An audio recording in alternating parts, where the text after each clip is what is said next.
आउज़ बिल्लाहि मिनश शैतानिर रजीम बिस्मिल्लाहिर रहमानिर रहीम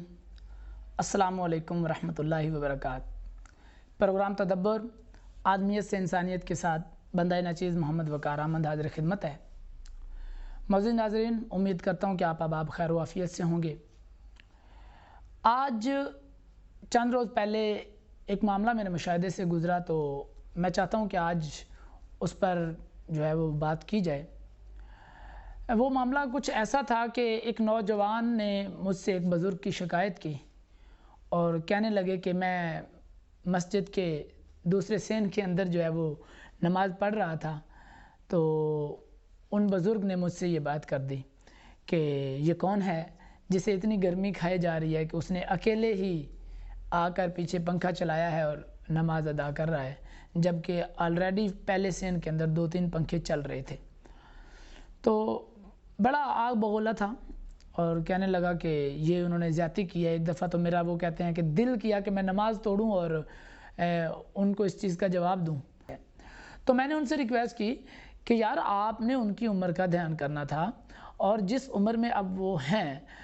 क्या आप गुमान कर सकते हैं कि उनके अंदर चिड़चिड़ापन नहीं होगा या कोई इस तरह की चीज़ नहीं पाई जाएगी जो कमज़ोर होती चली जा रही है उनकी सोचने समझने की सलाहियत। तो मैंने उनसे रिक्वेस्ट की, सबसे पहले तो आपने उनकी उम्र का लिहाज करना था। दीगर अगर आप सोचते,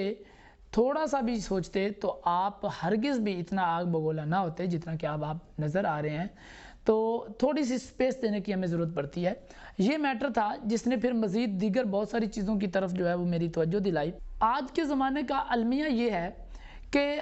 अगर किसी ने किसी की शिकायत की है या किसी ने किसी के काम के बारे में कोई बात कर दी है कि यार वो फ़लाँ बंदा आपके बारे में ये कह रहा था या फ़लाँ बंदा ये काम कर रहा था,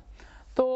अगर वो आपको नागवार गुज़रा है या आपकी इज़्ज़त नफ्स को उस बंदे ने मजरूह करने की कोशिश की है और किसी ने आपको बताया है, तो होता क्या है, नॉर्मली होता ये है कि हम लोग फ़ौरी रिएक्ट कर देते हैं सतही और बज़ाहिर जो चीज़ें होती हैं उन्हें देखकर, है जो कि एक इंसान को शुबा नहीं देता। बल्कि हमें क्या करना चाहिए था, पहला स्टेप तो हमारा ये बनता था कि हम उस बंदे से बात करते कि आया उसने ये बात की है या नहीं की। चूँकि बाज़ औक़ात कुछ लोग ऐसे होते हैं कि जो इंतशार पसंद होते हैं, तो वो लोगों को वो चाहते हैं कि लोग आपस में जो है वो किसी न किसी वजह से लोगों के दरमियान क्लैश रहे। तो सबसे पहले कन्फर्मेशन तो ये करनी चाहिए कि आया कि उस बंदे ने वो बात या वो काम किया भी है कि नहीं,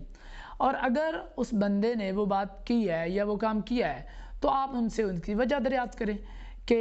क्या वजह बनी कि आपको ये करना पड़ा। और अगर वो कोई माकूल वजह देते हैं तो फिर ये ज़ाहिरी सी बात है कि वो जब आप बातचीत करते हैं मोहब्बत से, इत्मीनान से उस मसले का हल निकालना चाह रहे होते हैं, तो डेफिनेटली कोई ना कोई रास्ता निकलता है। और होता क्या है कि जब आप बातचीत करते हैं तो वो वजह बताता है कि मैंने ये बात इस वजह से की और मेरा ये बात करने का ये मकसद था। फिर वो जो गलतफ़हमी और वो जो बेवजह का गम और गुस्सा आपके अंदर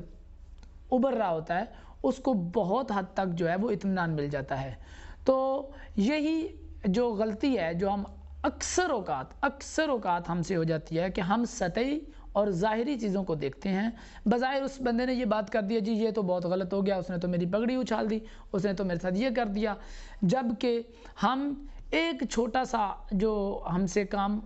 दरकार है बाहैसियत इंसान अशरफुल मखलूक़ात, हमसे दरकार ये करती है सिचुएशन कि आप उस बंदे से बात करें। हमारे जो है वो एकेडमिक कोर्स के अंदर 7th क्लास की हमारी जो ऑक्सफोर्ड इंग्लिश की बुक है, उसके अंदर भी एक पॉइज़न ट्री के नाम से हमारे पास एक पूरी एक पोएम मौजूद है जो कि यही सबक है उसके अंदर कि हम अगर अपने दोस्त अहबाब के अंदर, फैमिली मैटर्स के अंदर कोई मसला होता है, क्लैश होता है, तो हम उसे टेबल टॉक के ज़रिए हल करते हैं और मोस्टली वो मसाइल हल हो जाते हैं। लेकिन जब हम उससे हटकर सोसाइटी में कोई बात हो जाती है या कोई ऐसा बंदा जिसके साथ हमारे रवाबित अच्छे नहीं हैं, जिसके साथ ताल्लुकात अच्छे नहीं हैं, अगर उनकी तरफ से कोई बात ऐसी आती है तो हम कभी भी टेबल टॉक की तरफ नहीं जाते, हम कभी भी बैठकर इत्मीनान से उनसे बात नहीं करते। और वो जो बात न करना है उसके बहुत सीरियस कॉन्सिक्वेंसेस, बहुत बुरे नताइज बाद में हमें फेस करना पड़ते हैं, जबकि मामला उस तरह होता नहीं है जिस तरह हमें दिखाया जा रहा होता है। तो वो क्या है कि वो जो ऑलरेडी कमज़ोर ताल्लुकात थे,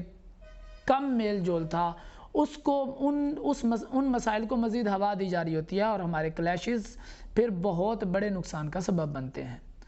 तो इसी के साथ जो है, इसी सबक के साथ आज की हमारी जो वीडियो है वो अपने इख्तिताम को पहुंचती है कि हमें जब भी कोई मैटर आता है, जब भी कोई मसला, जब भी कोई चीज़ हमारी आंखों के सामने से ऐसी गुज़रती है जो कि हमारे लिए या हमारे अहले खाना के लिए वो बाइसे तफ्तीश है, तो हमें बड़े तहम्मुल मिजाजी से सबसे पहले सतही चीज़ों को जो है वो नज़रअंदाज करके उस बात की गहराई में जाकर उसके अंदर हकीकी बात क्या है और किस वजह से वो मैटर खुल के सामने है, उसको देखने की ज़रूरत है, उसको परखने की ज़रूरत है और बाहमी मशावरत के साथ उसका सलूशन निकालने की ज़रूरत है, बजाय इसके कि हम आग बगोला होकर किसी दूसरे का या अपना ज़ाती कुछ ज़्यादा नुकसान कर बैठे। इसी के साथ आज की किस्त अपने इख्तिताम को पहुँचती है। अपने होस्ट मोहम्मद वक़ार अहमद को इजाज़त दीजिएगा। अस्सलाम वालेकुम।